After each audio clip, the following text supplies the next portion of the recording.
As we continue this afternoon, we'll next hear from a panel of family members who have lived with grief for many years.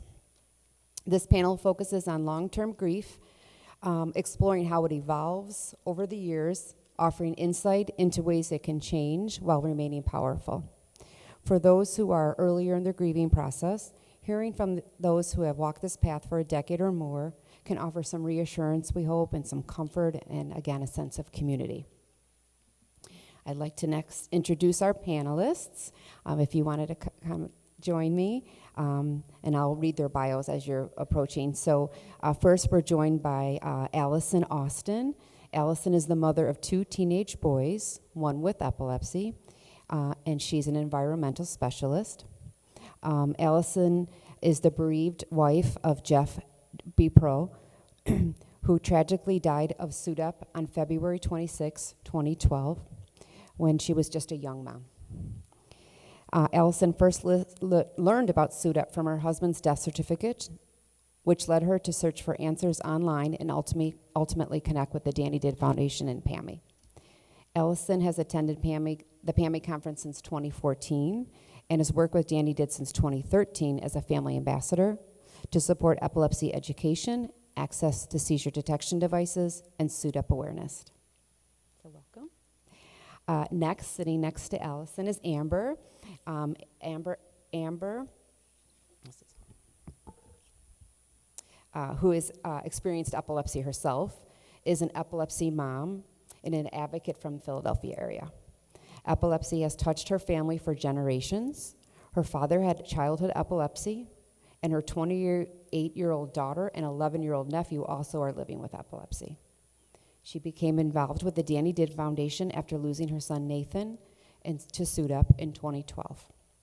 Amber remains deeply involved in supporting her daughter and her nephew and ensuring that they receive the best care and treatment that they deserve. Over the years, she has hosted countless awareness events, one just this last month, and has become a trusted source of information and support for her family and for the community that she lives in, all in Nathan's memory. And lastly, we have Frank, if you want to join us. Not yet.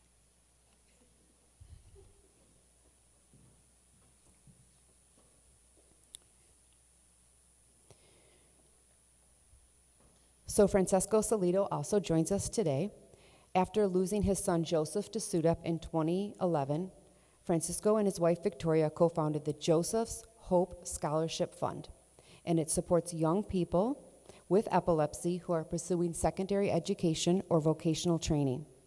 The program awards approximately $30,000 in scholarships each year, and that is granted through the Epilepsy Foundation of New England, and it's primarily funded through concerts with Frank's band called Almost the Cure, or ATC.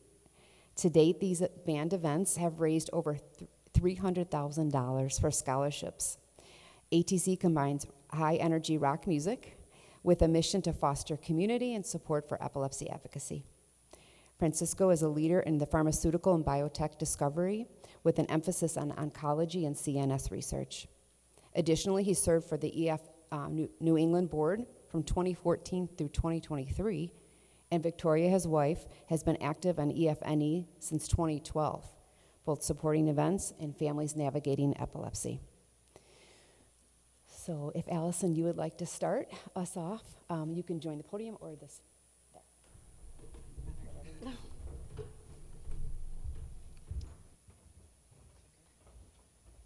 Okay.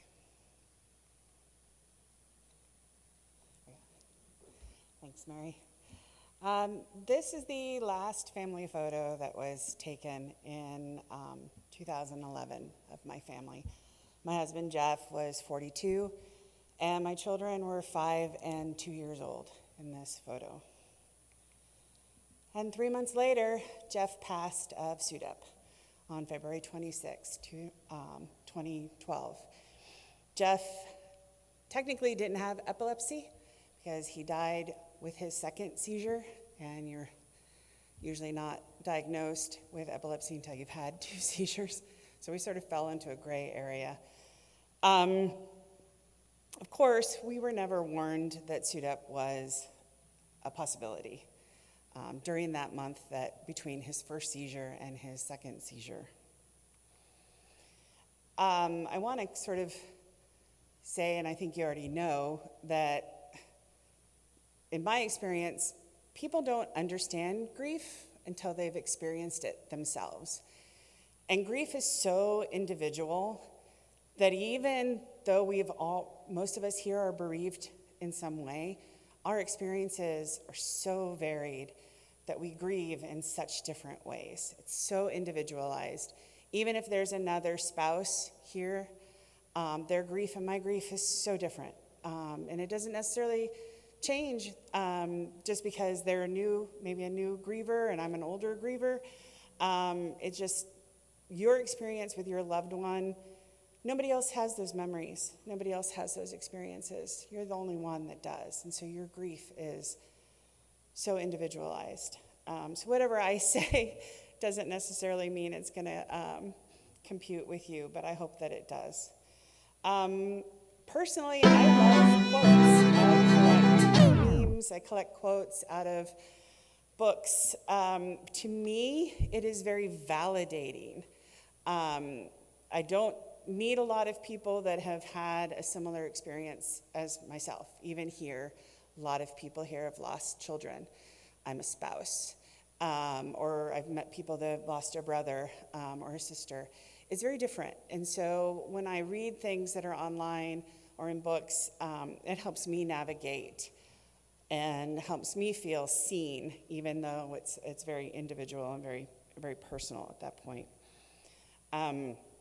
I think for me, the biggest issue was blame.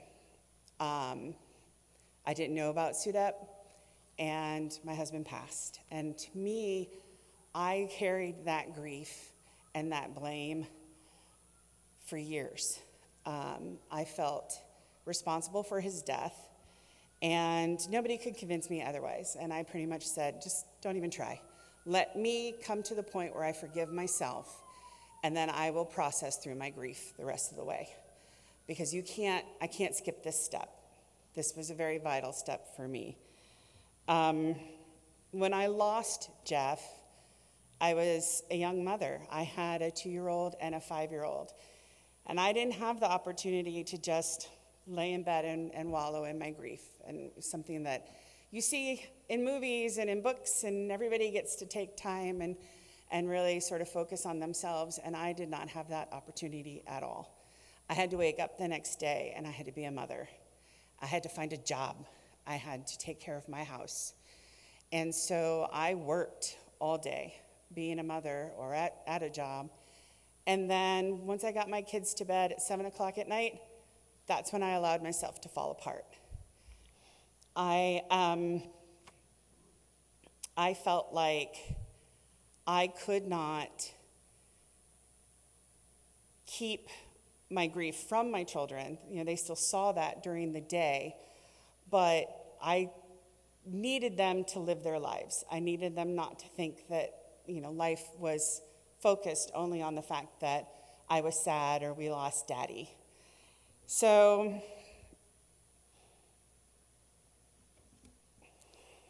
I think people say that the first year or two are the hardest years in grief. And I don't necessarily think that that's true in my case. I think that grief, of course, is a journey, and it continues every year, and for various milestones and for various things that occur. And you get these sucker punches that just come out of nowhere. My then 8-year-old was learning to teach himself cursive. And I read, I don't know if you can see, it's pretty faint, and he wrote, "I miss you, Dad." And just one of his practice pages, and it devastated me to find and to keep. And in one case, my younger son was having an IEP, and written towards the end of the whole document was that he wished he had a tree house where he could take a photo of his deceased father and talk to him. And it broke my heart. I was, again, devastated. Like, why was this written in this IEP document? Why did this come up? And the question was, they had asked him, what would you change about your house? But for me, I was torn apart for days having read this and coming to terms with the fact that I did not provide him with a tree house. And while he has a photo of his dad in his room and throughout the house, that wasn't something that I had been able to give him in his grief journey. And I think that while you're mourning and going through the loss of your loved one, and in my case, I had the loss of my husband, I had the loss of all that potential life together, and I also had the loss of my children's father that I was trying to navigate, and again, while still being a mother and providing for my family. But for me, it helped to talk about him, and I talked about Jeff all the time. I talk about him every week, if not every day, to my children. I remind them of things. It's like, oh, your dad did that. My oldest son just got a speeding ticket, and it's like, oh, let me tell you about your dad. And he had he got 2 speeding tickets in 1 month, right? Or I'll say, oh my gosh, you have your father's hair. You have this curly hair, and I'll go through things with them. And also when I started work, I talked about Jeff to my coworkers who had never met him, but I talked to them nonstop about him for 2 years. And for me, I needed, in a way, to purge that information. It's like everything reminded me of my husband. Oh, let me tell you about the time that he found a tick, everything reminded me of him. And so I talked about him all the time, and I still do. And at one case, I had a parent at a sports event I was at for my oldest son, and she said, oh, I never met Jeff, but listening to you talk about him, I wish I had. And it was one of the most powerful things somebody had ever said to me in 10 years. And I think about that all the time, and I think about that when I meet other people who are grieving. How can you, validate what they're saying or interject in a way that makes them feel seen, even if they've never met your loved one, right? And we focus a lot in my family about ways to honor Jeff. And again, it's been, in our case, 13 years since he passed, but we have been to almost all of the National Epilepsy Walks that are done in DC. We live not far from there. We've done fundraisers, and we participate in Purple Pumpkin, and I hold a large birthday party. Whoop, it just flipped on its own. I hold a birthday party for Jeff every year, which we started the year that he passed, because I wanted my children to focus on the fact that they had a father and he was alive, and this was his life, and I didn't want them to focus on his death. In fact, they were so young, I never really told them the exact date that he had passed until they got much, much older, because I didn't want them to focus on the fact that he had died. I wanted to focus on the fact that he was alive. We also do a crazy Christmas display at our home. Jeff's goal in life was to be the Griswold family home, and he wanted you to be able to see his house from space. And for years, and I still do this, my house has so many lights and so many decorations. And in our area, we have this tacky Christmas light competition, and we won it 3 years in a row in Jeff's honor. And I still have all these crazy Christmas decorations, and that's really the bulk of it, is coming and finding your own personal method or ideas to keep that spirit of your loved one alive. And that's what I've worked on for the last decade.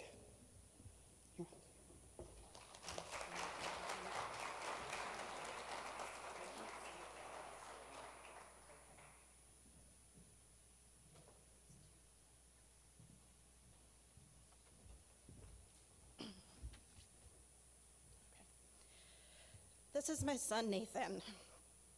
He was 13 years old when he passed away from having a seizure in his sleep.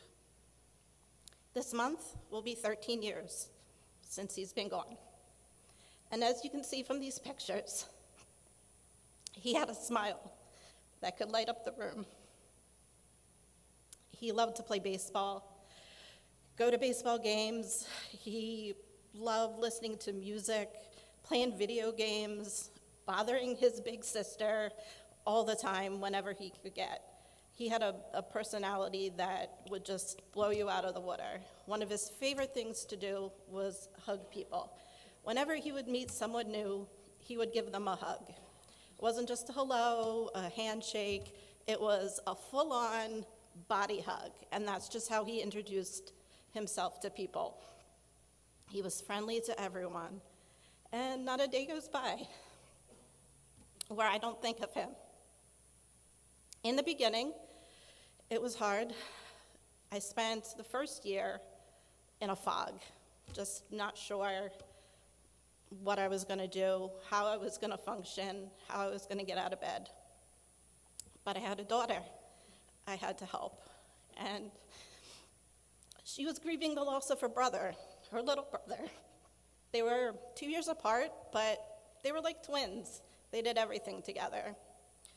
And it's been a roller coaster ride, and a lot of people refer to grief as a roller coaster ride, but that's really what it is. It's a lot of highs and lows, that it's just a part of grief. And just when you think you're doing okay, something comes along that will knock you down and just take it right back to the very beginning again. A song will play, you look at a picture, a memory of something you did together will come up, and it all comes crashing down again. You don't know how you're going to get through another day, but you just get up and keep fighting and keep going. And like I said, I had a daughter that I had to live for. I couldn't let myself get lost in my grief. I've had to find balance, that while I'm out enjoying myself, I have to allow myself to be happy too. It's okay to still feel the sadness, but remember the good times. Remember the happy times that you did have together, even when you feel like there was no happy times. I am always having thoughts of, I wish he was here. I wish he was experiencing this. His big sister got married this year, and he wasn't there. There's all these days and times where I think of all the things he got cut out of his life. Graduating high school, learning how to drive a car, having a girlfriend, his first job. None of that he'll get to experience. And none of the doctors had ever mentioned SUDEP to me. Like Mary said, my family has been living with epilepsy for many, many years now, and not one ever mentioned SUDEP. I didn't find out about it until he passed, and I read this unfamiliar term on his autopsy report. So I go online to research and look what it is, and that's how I found Mary at the Danny Did Foundation, and they've really been my rock and my guiding light through all of this. Some days are easier than others, but like I said, I try to remember it's okay to fall apart, to cry, to scream, to say it's not fair, be angry. Remember to give yourself grace, permission to break down. The pain's never going to fully go away. It changes over time. Oh, thank you. It gets softer, a little bit easier to carry, easier to remember without always having that gripping, painful sadness. Just becomes a part of who you are, really. In the beginning, I would go to places or doctor's offices or my job, and they'd be like, oh, how many kids do you have? And I was so stuck with how to answer that question. I have 2 kids, my daughter, and I have a son, and he's my angel. That's how I answer that question now. But in the beginning, I was like, well, I have one living child, one child who's not living. It was a very confusing question for me. But like I said, just give yourself permission, give yourself grace, and it's okay. It's okay to be sad. It's okay to break down. But I've learned that over time, talking about Nathan, sharing stories of him, remembering who he was, for the loving, funny, crazy 13-year-old boy helps. Everybody new that I meet, I tell a story about Nathan. I said he was a comedian, he was funny. I always have a story to tell. And I tell my family and my friends who are afraid to talk about Nathan, because you'll find that happens. Nobody wants to mention their name. Nobody wants to bring him up because they don't want to hurt you. They don't want to upset you. They don't want to make you cry. But I would much rather talk about him and remember him than to forget he ever existed. So in the beginning, I spent a lot of time writing letters, poems. I had a journal, and I would write every day. I would tell him about my day. I would tell him that I was angry at him for leaving me. I would talk to him, tell him what was going on, what his sister was doing. And it became an outlet for me to write to him, to write letters to him. I found a support group for grief, the Compassionate Friends. If you've ever heard of them, they were a huge support system right after Nathan passed. They're basically centered around those who have lost children. That's what their specialty is. But I know there's grief support groups for spouses and siblings, but this one's specifically for those who have lost their children. And I found that being around other people who understood my pain was very helpful. And of course, holding fundraiser events for the Danny Did Foundation. I've had trivia nights, bingo nights, beef and beers, all different kinds of fundraisers that has really helped me get through. And lots of therapy. I've been in therapy for many, many years now, but having a therapist has helped me manage my struggles of grief and daily living, and how to move forward with my days. But honestly, you just have to do what's best for you, because grief is different for everybody, and what works for me might not work for you, but just do what's best and just keep going and keep pushing through each day. And I just have to think that he's up there and he's with me and he's guiding me through. Thank you.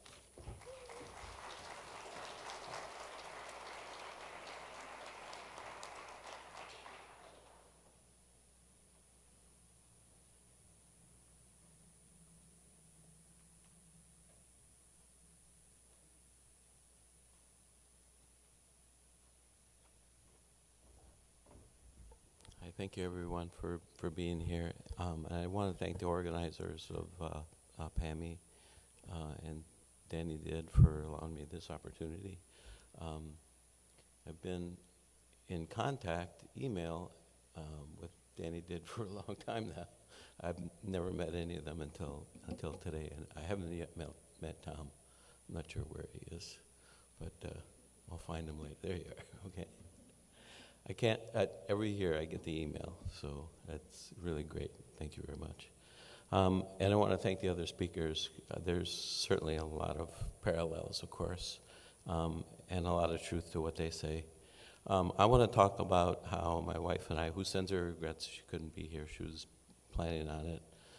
We toggled being sick before and after Thanksgiving, so things like that happen. But I want to go through basically our coping with the loss of our loved one, Joseph. Joseph would have been 42 years old this coming Monday on December 8th, and we lost him 15 years ago. And this is, I just want to give you a little bit of our journey of healing, remembrance, and how we incorporated music and hope, H-O-P-E, and that was mentioned by somebody else today as well, the significance of that. I want to walk you through that. And of course, as was mentioned, this is all a collaboration between the Joseph's Hope Scholarship Fund that we had started up in conjunction with the Epilepsy Foundation, and how we've been supporting that scholarship fund with my band, Almost the Cure. So, understanding and managing grief, I think others have mentioned similar definitions and thoughts and so on. Grief is natural. It's an emotional process. It's a combination of emotional, physical, psychological reaction to some kind of a loss, and sometimes it's really devastating. It could be a death, it could be PTSD, some form, it could be many things. And the other thing, and again, I think other speakers have mentioned this, is that grief is nonlinear. Don't expect it to be just a continuum from point A to point B. It's not that at all. There's no right or wrong way to grieve. People define that in their life in different ways. They approach it in different ways. And it doesn't follow a strict timeline. And it doesn't go away. I'm going to touch on that with a few other slides as well. It's not something that go away. And I think actually it shouldn't. It's more of a lifelong journey and a redefinition of lifelong growth and so on. Just in general, the tasks of mourning are, there's a few different things here that come to mind, and things that we kind of followed course with this. First of all, it's certainly accepting the reality that, okay, something really bad's happened. And this might be more of an acute situation. Sometimes you just had to pinch yourself, and I remember really going through this. But it's coping with the reality that you have a devastating loss. Processing pain of grief and allowing yourself, someone else mentioned this as well, I took a note, allowing yourself to feel those difficult emotions. It's not easy grieving all the time. And in some cases when it's just hitting you really hard like a gut punch, it's difficult, but you have to really allow yourself to do that. Mentioned this earlier. Never try to fill the gap. That's something that I've grown to really believe in. It's rather an adjustment to a new reality, and adapting and taking on new roles to find stability in that situation where you sense that there is this gap that you so desperately want to fill, but really, you really want to do that? I think you really shouldn't, because it keeps that loved one close. Instead, you find a more enduring connection. Find a way to remember and honor the person. We've heard a bunch of things from the other speakers and what they do. We've done a lot. The band thing, which I'll get into a little bit more here, is certainly a big one, but there's been so many other ones. Things that we do just around the house, gardening, cooking, and so on. All there, not every day, of course, but some special occasions and so on find their way doing specific things for this reason of honoring our loved one that's passed.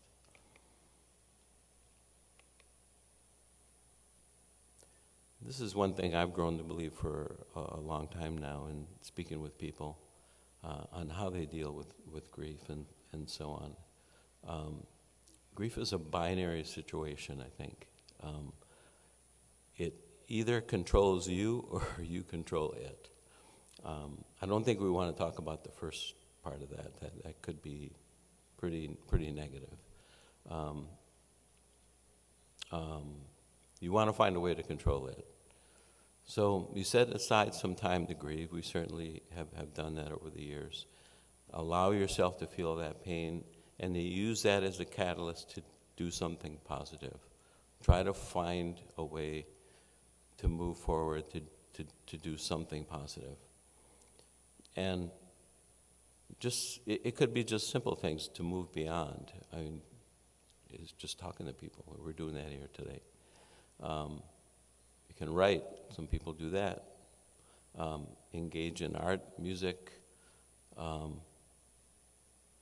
It could be really pretty much anything. And you use those things to remember and honor your loved one. So healing is long-term. Grief doesn't end. It just evolves. And the intensity changes over time. You learn to deal and live with the loss.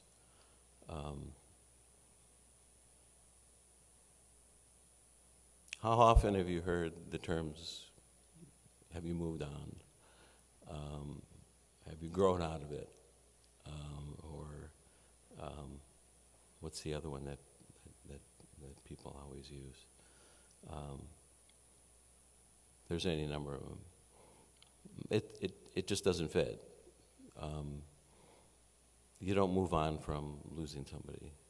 You don't get over losing somebody. You get over a cold. I'm almost over mine. You get over a cold.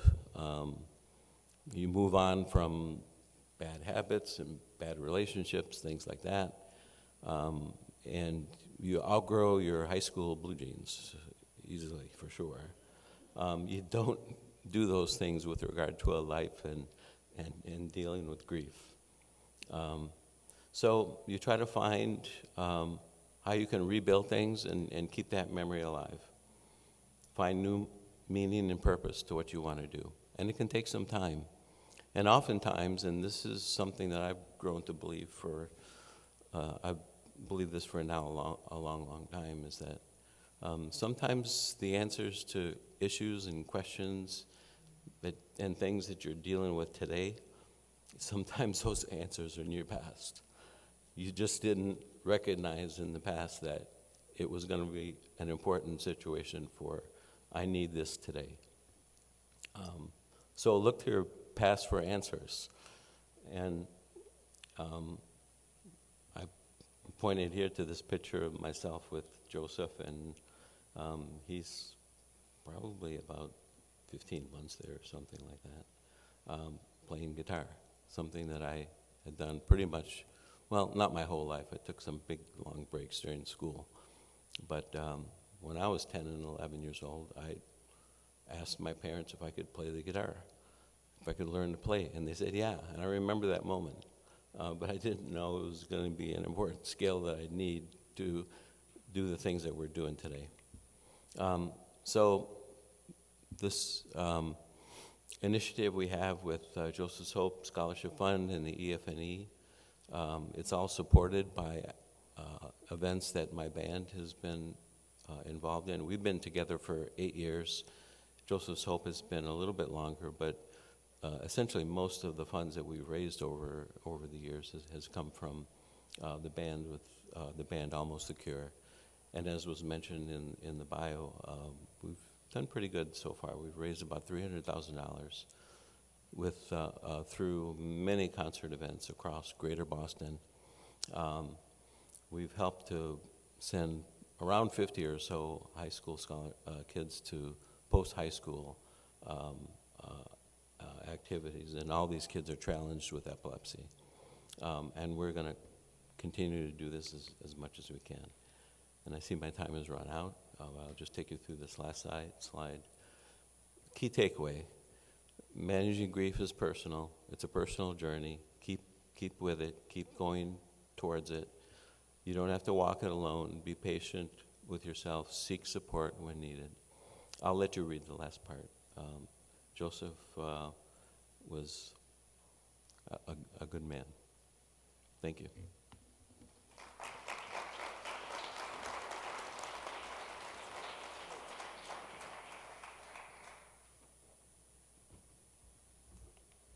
Okay, thank you to all of you. I know that wasn't easy, and we appreciate it, the care that you took to prepare those words for us and share those memories and ways that you create legacy and a space for your loved one in your homes and throughout the community as well.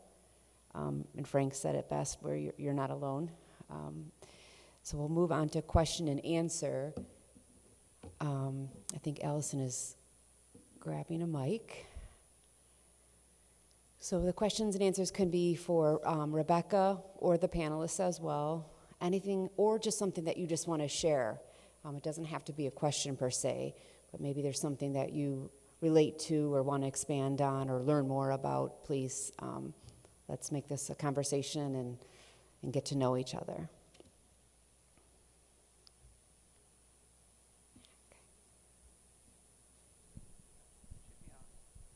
Thank you. Really not a question, just a comment. Our first speaker said something that really resonated with me.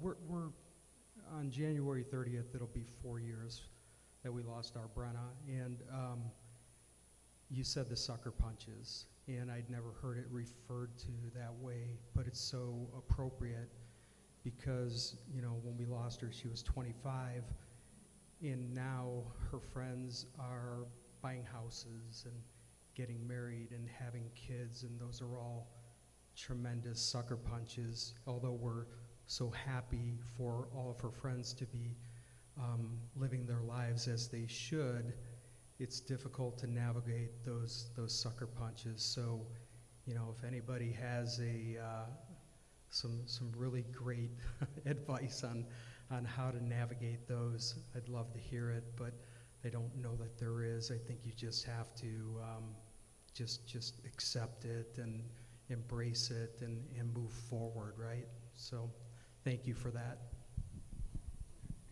I don't know if I want to say you're welcome, but I think they're really, I think Frank had said too, is you just have to allow yourself to feel it as it comes along, and it may almost feel like a step backwards in your grief journey because you need to take that time to assimilate those actions.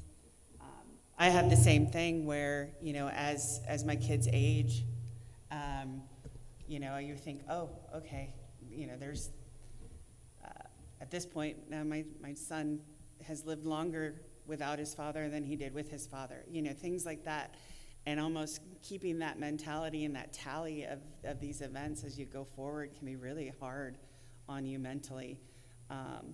But I think that you just have to allow yourself the time to do it, to feel it in order to keep going forward. Yeah, definitely. Like I was saying earlier, like when my daughter got married, like you have all these things like that he didn't get to do and didn't get to experience, and places that we've been that he should have been there with us doing, and it's just take time to acknowledge your feelings and bring them with you, you know, like I said, I'm always talking to Nathan. I'm always like, you know, you would love this, you know, I hope you're watching and I hope you see this, and just knowing that they're there with you and just feeling your emotions and letting yourself have them. You wipe your tears and you keep going. It's never easy. I'd like to add something there. 'Cause I had actually made a note too when you had mentioned that, and thanks for the question too. And some of it is certainly what you mentioned. It's you just have to allow yourself.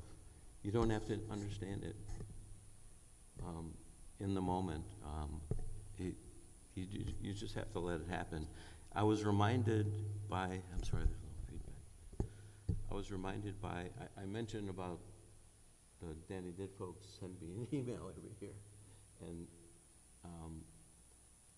last year, I think it was the last email that was sent, I don't remember exactly when. I think they're all in a string. So I had gone back to a couple of the earlier emails, and I remember something about when we got to like year 10, it's been 15 years now for us almost. When we got to year 10, there was kind of this feeling of resolve, like you can define it as that, and you know, maybe the worst is over. And then I think it was at year 11, and I wrote this in an email back to the Danny Did folks. I said, this year it feels like you fell off a cliff, and I don't know why. And maybe it's not really worth even trying to figure out exactly why. You just have to, continue on and keep the resolve of doing what you're doing and move that ahead.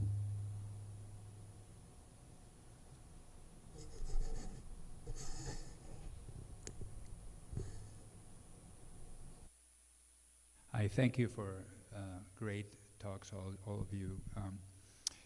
We lost our 13-year-old son on Friday, will be 6 months ago, from SUDEP. I am a transplant surgeon at Mayo Clinic in Rochester, Minnesota. I never heard of SUDEP until after my son was dead. It seems hard to believe that, and when I talk to residents and pediatricians and family doctors, most of them, if I say, do you know what SUDEP is? And they say no. I have to explain what it is and why my son died of it. But, one of the things that is hard for us is to think that we didn't know about this, we didn't know that this could happen, and we didn't do anything to try to prevent it. And that's hard, because you always feel that maybe there's some things you could have done, and over the next day and a half, hopefully we'll learn more about this. But obviously we're starting in the grieving processes that you have gone through all these years. I have a question for you. Have you seen a change in this? Because it still seems like such an unknown condition that we had a very healthy child. He had only had a few seizures in his life. It was a little bit over a year after the diagnosis, he had a seizure, a very mild, less than a minute seizure every 3-4 months. And one morning, my wife went to wake him up and he was dead. And it just seems hard to believe that seems like nobody has ever heard of this problem. And I don't know if you have seen progress over the 10 and 13 years that you have been dealing with this issue in educating the community, the physician community, and how to talk about this to parents, and maybe things that we could have done or that people could do to try to minimize the chances for something like this happening. No, you want to go first? No, I think it's incremental, but I think over at least the 15 years that we've been involved in this world, yeah, there has been a little bit of some progress. And I sense that in, I'm not on the EFNE board anymore, but when I was, we were certainly, and even in some conferences that they had put on this past year, there's a lot more going on, and most of it is about more awareness and doctor-patient rapport, and especially for pediatrics, doctor-patient and parents rapport about what are the possibilities and how to potentially prevent, but it's still such an unknown phenomena. Exactly what it is not even known in great detail, except that it involves a lot of different bodily functions, cardiovascular. It's not just having a seizure. What SUDEP is, what SUDEP is not in detail very well known. What it's not is more well known. It's not just you have a seizure at night and you don't wake up. It's a whole cardiovascular flood that just fails. So, I mean, in terms of progress, and are there new drugs or medications? Not that I've seen. But is there more talk about, patient risk and what are the risk factors and how do you educate? There's a lot more of that going on, and that's a good start, I think.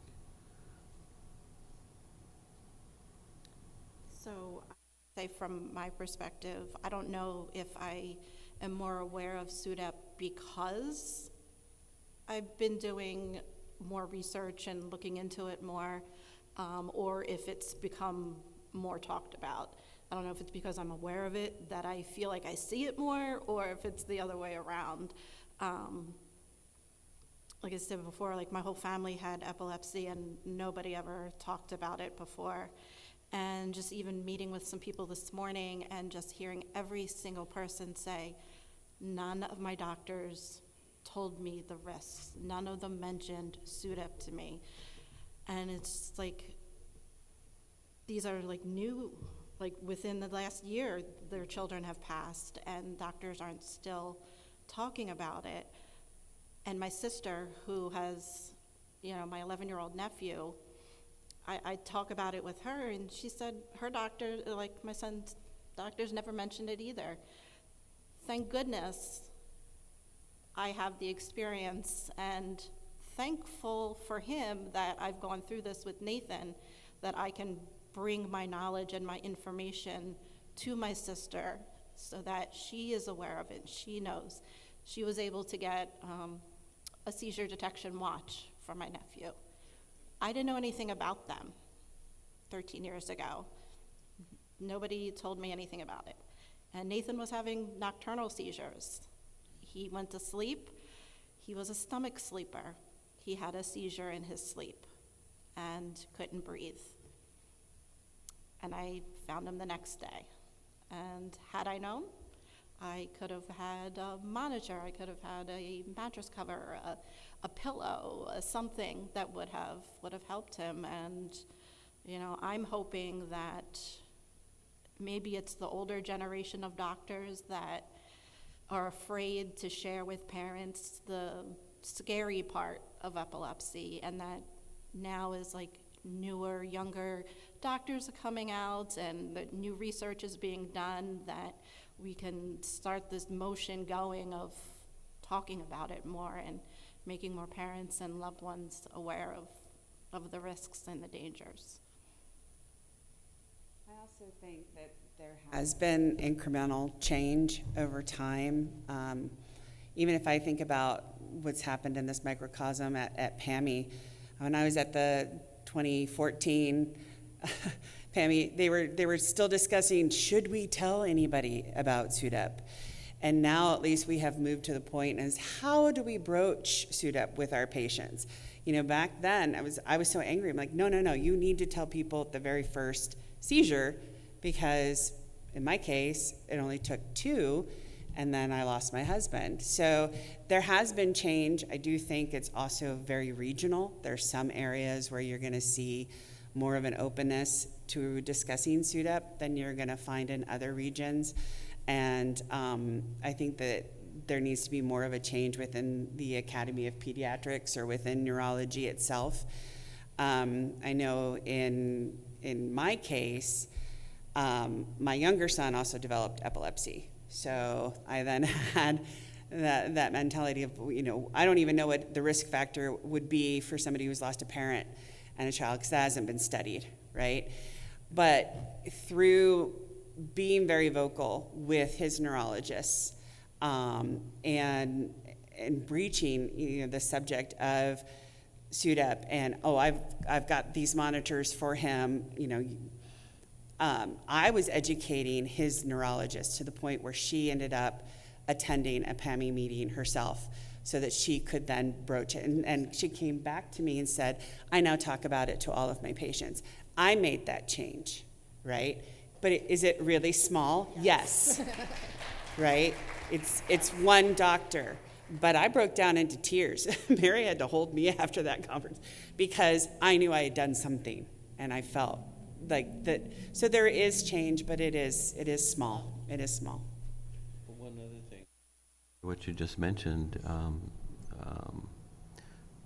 there, and I've heard this as an issue from a lot of different folks, and there's some folks on the advocacy side that are trying to fix this issue about putting a person on a generic drug. They're on a prescription, a specific prescription, and they're suddenly, for whatever reason, they're not told that their prescription is moved to a generic. In a situation for epilepsy, where that balance of drug exposure is so critical, little changes like that could be big changes in terms of blood levels, and that could be big problem.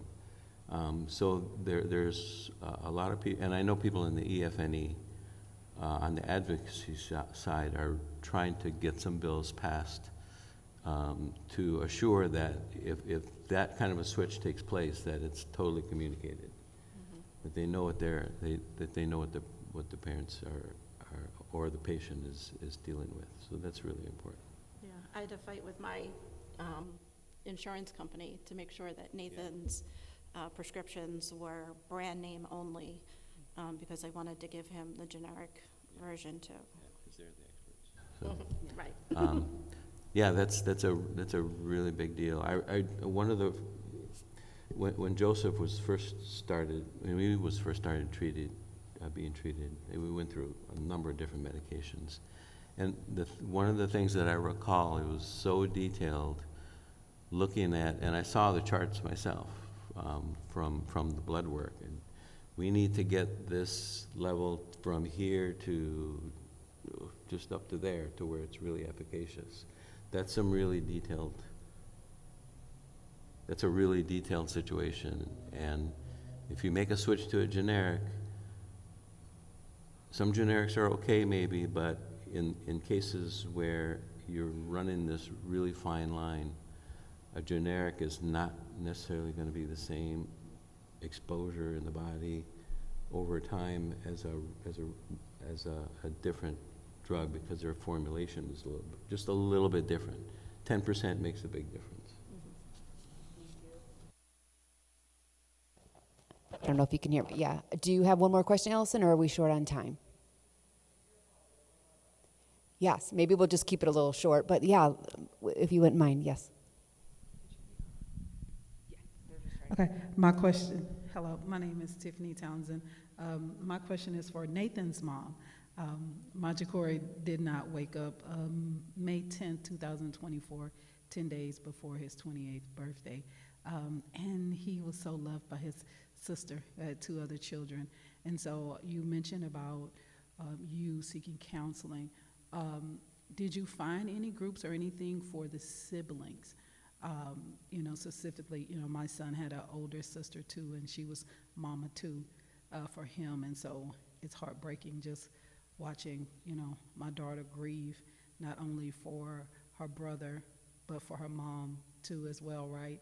So you were the only one that kind of mentioned anything about, your kids and having siblings. I didn't know if the other gentleman did, but can you speak, or if you found any groups that your daughter may have went to, or just for siblings who have lost?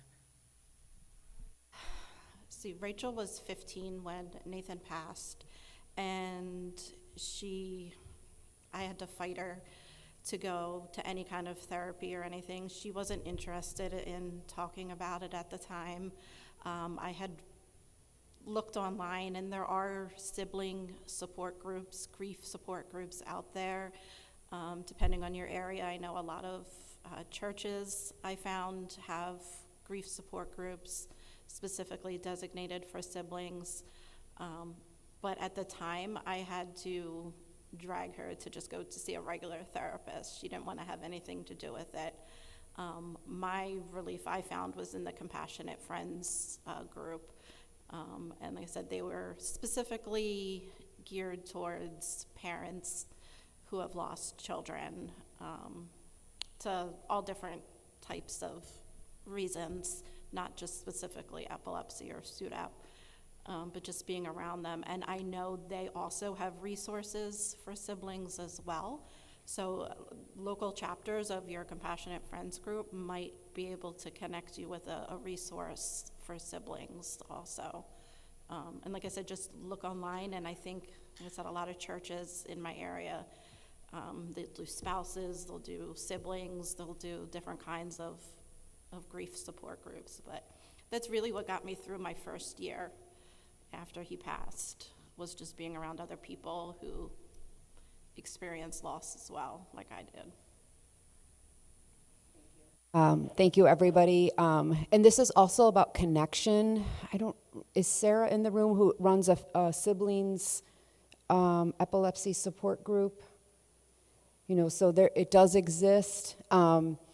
So just make sure that if you hear a question or you think you can help someone, please make sure to make your way over to them today or tomorrow to share what you've learned or what resource you might have available as well.